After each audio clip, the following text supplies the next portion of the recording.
Olá, seja bem-vindo a mais um vídeo da nossa série IELTS Speaking e temas IELTS Speaking e como respondê-los. E bom, aqui nós temos um tipo de tema Part 2, que não necessariamente será o foco da nossa aula de hoje, deste vídeo, mas eu acho que é importante nós compreendermos primeiro este tema para depois compreendermos o que será realmente o foco deste nosso encontro de hoje, que é a parte 3. Você tem a parte 3 do exame IELTS Speaking, sendo uma pergunta ou algumas perguntas mais abstratas e complexas, que tomam como referência o que foi perguntado para você na parte 2 do exame Speaking. Lembrando que no exame IELTS Speaking você tem ele composto pela parte 1, 2 e 3, sendo que a parte 1 são perguntas mais do seu dia a dia, sobre o seu dia a dia. A parte 2 são, na realidade, perguntas que compõem um tema, no qual você tem 1 minuto de preparação e 2 minutos, entre 1 e 2 minutos de resposta oral, após este 1 minuto de preparação para responder. E depois você tem a parte 3, que são uma ou mais perguntas que são direta ou indiretamente relacionadas à pergunta que foi traga para você pelo tema na parte 2 do exame Speaking. E bom, aqui temos um exemplo de tema, parte 2, e você vai ver como ele se relaciona ao tópico, à pergunta da parte 3, que vai ser o foco da aula de hoje. Describe a website you have bought something from.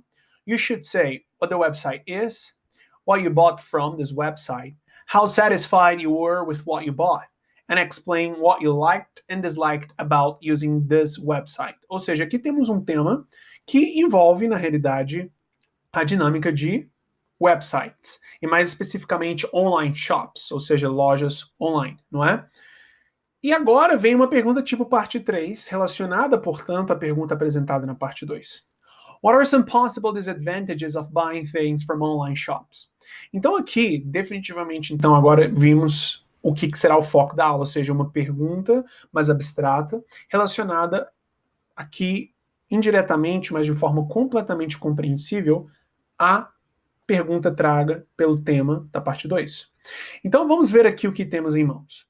Você aqui, quando vai estruturar uma pergunta tipo parte 3, em termos de como respondê-la, você segue uma lógica bem próxima ao que você segue na parte 1 do exame, pois a mecânica de perguntas tipo parte 1 e perguntas tipo parte 3 são bem parecidas. São perguntas bem diretas, são perguntas bem, de fato, curtas, no qual você tem a necessidade, sem ter tempo prévio de preparação, de responder.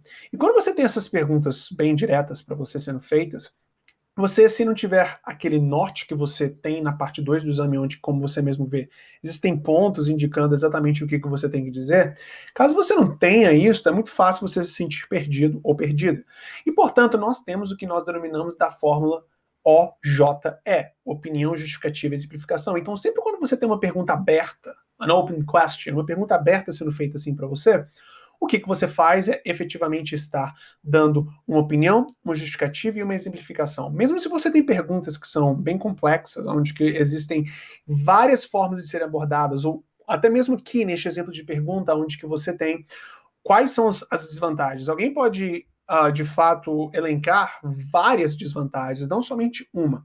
Agora, para você, na realidade, não se colocar numa posição, de fato, negativa, você tem a possibilidade de selecionar somente uma e depois ir direto a ela e se focar somente nisso.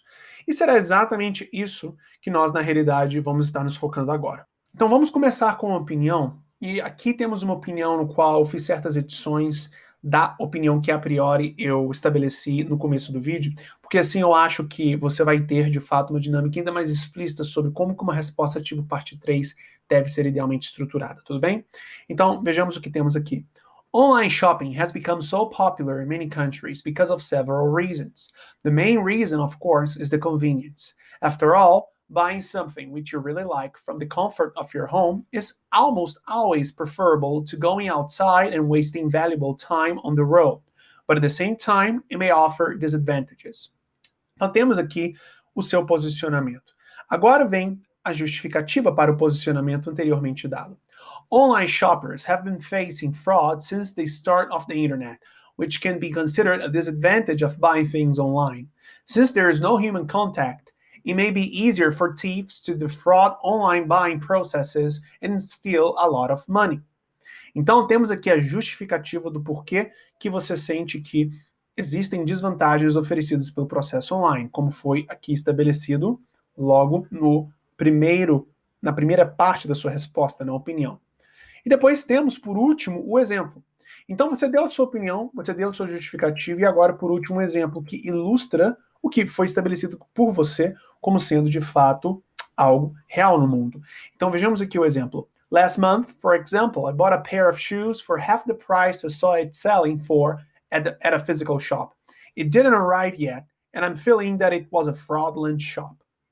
Então, veja que há uma resposta bem direta ao ponto, nada longa, mas que definitivamente abrange todos os aspectos que são esperados em uma argumentação completa na parte 3.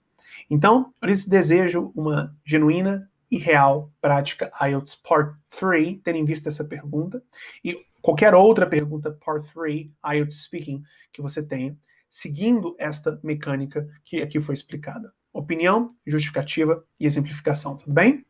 Bye bye.